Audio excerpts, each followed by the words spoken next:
Hello again. We're back in the New Forest and today we're visiting a Huff Duff. A what? A Huff Duff. Let me explain. Along the south coast of England during World War II, there was an elaborate communications network set up to monitor aircraft movements, both enemy and defenders. At the sharp end of this were a series of direction finding posts, and it's one of these that we're going to see here at Ibsley in the New Forest.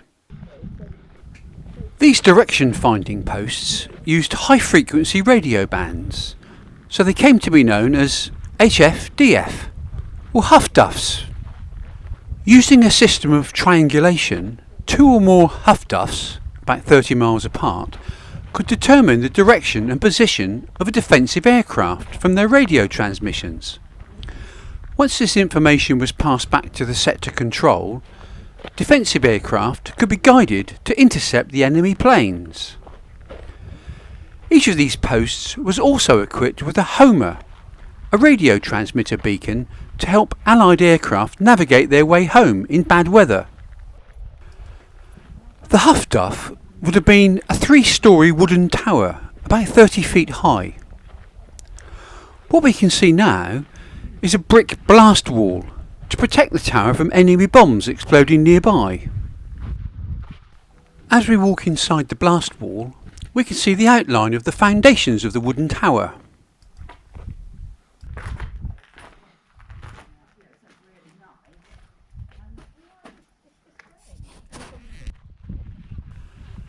Around the outside of the Huff Duff is a ring of stones showing the various points on the compass.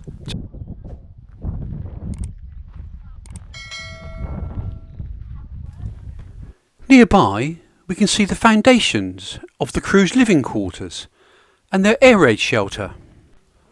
On the information panel here we can read the story of Ginger Tom, a cat who lived in the Huff Duff with the crew. Ginger Tom spent most of his time asleep on the warm signal generating set.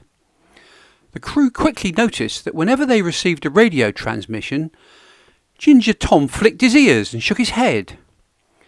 He was even given his own pair of headphones.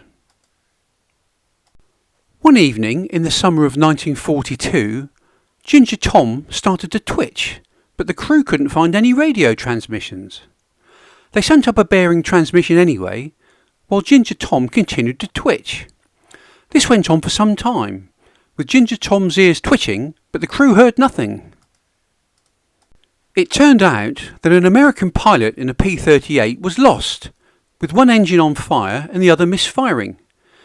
He'd sent out a mayday signal, which Ginger Tom picked up.